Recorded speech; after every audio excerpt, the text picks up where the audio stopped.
this country equitably and fairly. Let us not have one region getting 50 billion when one area has got only 1.2 billion. And when you are giving scholarships, why should we have 3 scholarship funds in this country?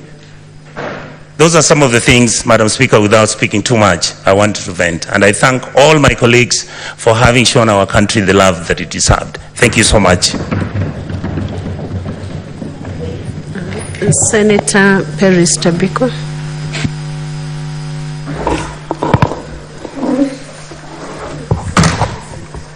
Thank you, Madam Speaker. Madam Speaker, let me begin by what is positive that has come out of the demonstrations and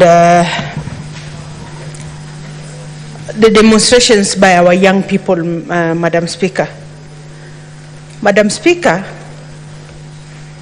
let me congratulate the Gen Zs, the millennials, and all the young people who are involved in the demonstrations.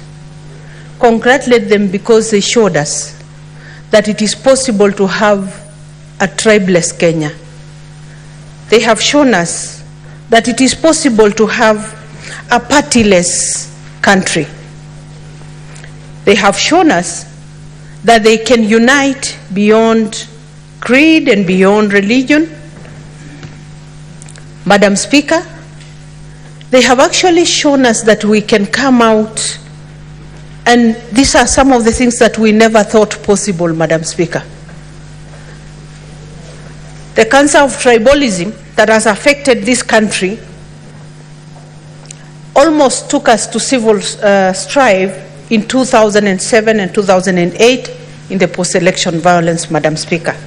And so when these young Kenyans showed us that they can come together for a common cause, Madam Speaker, a unity of purpose, Madam Speaker, let me say as a mother of those young people, I am very proud of them, Madam Speaker. Although they paid the price, Madam Speaker, and we mourn today our young people who lost lives where they should not have lost lives, Madam Speaker. We have become brutal even to our own children, Madam Speaker. Madam Speaker, let me offer an apology on behalf of all the other leaders, Madam Speaker, who may not enjoy this kind of platform, Madam Speaker. Apologize to the demonstrators and to the families of those who lost their loved ones, Madam Speaker. They were treated in a inhuman manner. They were handled badly, Madam Speaker, and this House must lead in trying to check the excesses of the police, Madam Speaker. Madam Speaker, no, the good thing is all Kenyans are watching this House today, and those Gen Zs and millennials and the young people are watching, Madam Speaker. In fact, when this debate was going on, Madam Speaker, one of them forwarded to me a list of their demands. And I want to read it, Madam Speaker. They said, it's deeper and bigger. And they said, you know, you guys are saying a lot of things. And said, let me give you in summary. Pay all the doctors. Hire the medical interns. Pay the teachers. Fund the schools. Cut public expenditure. Fire all corrupt civil servants. Bring back Linda Mama. Reform the NHIF. Recover all stolen money. Remove unconstitutional offices. Jenga inji, usibomoe.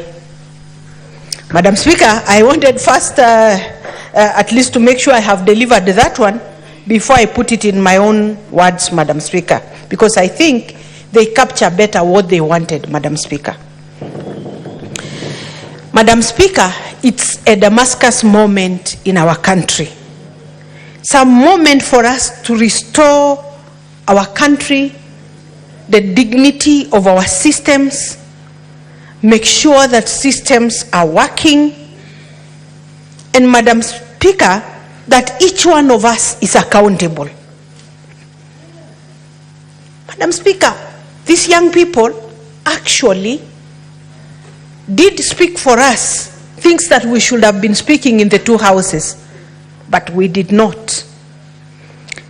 The issues of public debt, the issue of reconstituting IEBC. Actually, we have more interest in reconstituting of IEBC than the demonstrators, because we know when a position falls vacant, whatever by whatever even natural causes, Madam Speaker, there is a way for a member of parliament to be replaced or whatever, and it must be through IEBC, Madam Speaker. Madam Speaker, these young people said remove the punitive taxes, remove the budgeted corruption and wastage. And Madam Speaker, I thank the President for turning down on the finance bill, Madam Speaker. But the finance bill was just a trigger. The issue is the unemployment, desperation that is out there, the unbearable taxation, Madam Speaker. These are the real issues that are affecting us today, Madam Speaker. People are demanding our faithfulness to the law. We must pause and think and act in a way that is acceptable in the eyes of Kenyans, in the eyes of the law. Madam Speaker, I just wanted also to use this platform to ask my President some questions, Madam Speaker. No, when I watched the President in that debate, the interview with the media houses, Madam Speaker, I was sad. I wanted to ask the President, why has he allowed himself to become the sacrificial lamb of his friends, of public servants who are living large and living in opulence, Madam Speaker? Why has he allowed himself? Why has he, today, Madam Speaker, if I may use an example, and it's not, I have even seen it trending on Twitter, Madam Speaker.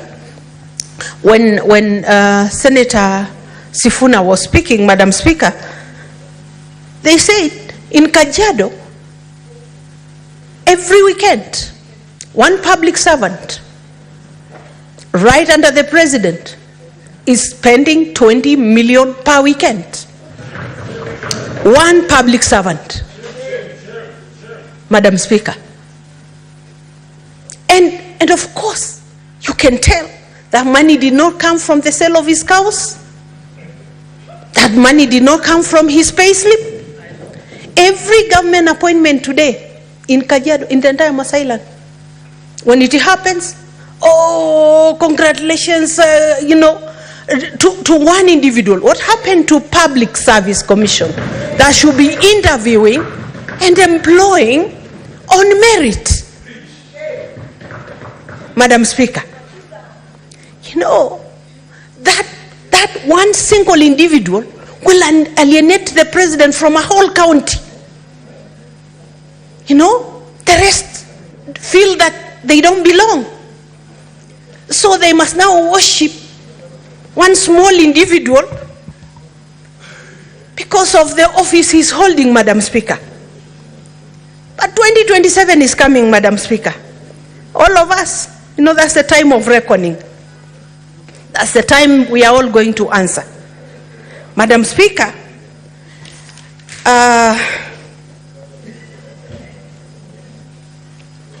Madam Speaker, we need to rein on the commissions, independent commissions.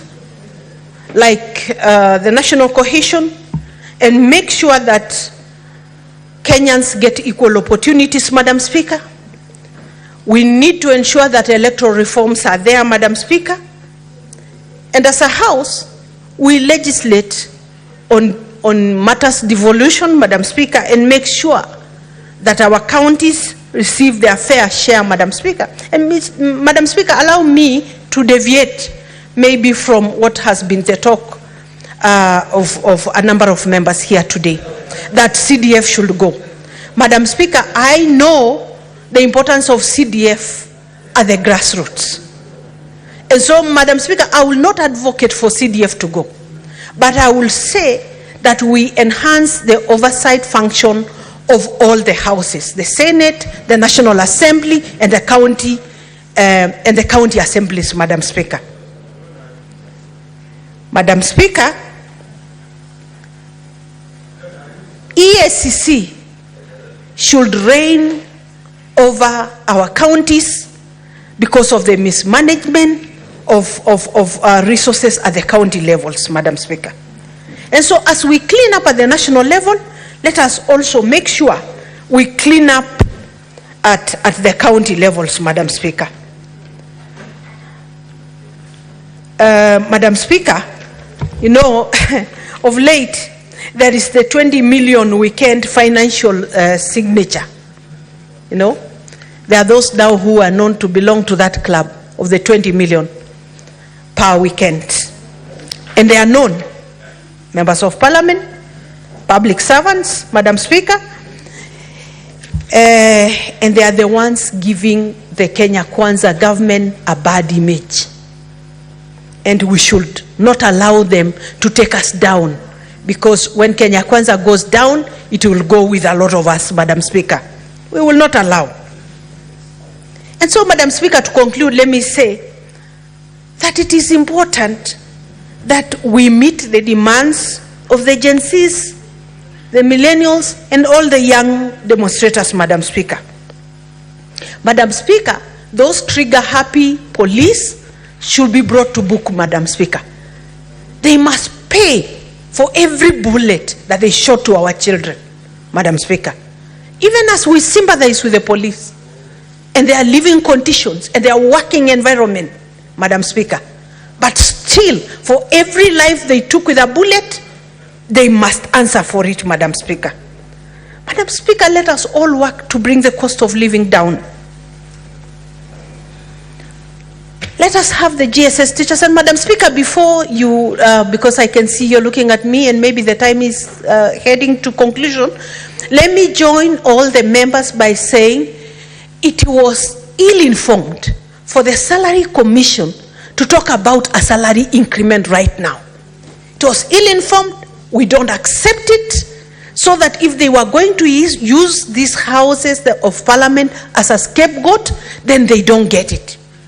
And the president should also ask himself, why some commissions, like the Salary Commission and the Public Service, would come out now, at this moment, when the country is burning, to announce salary increments, or to announce gazettement of the CAS position.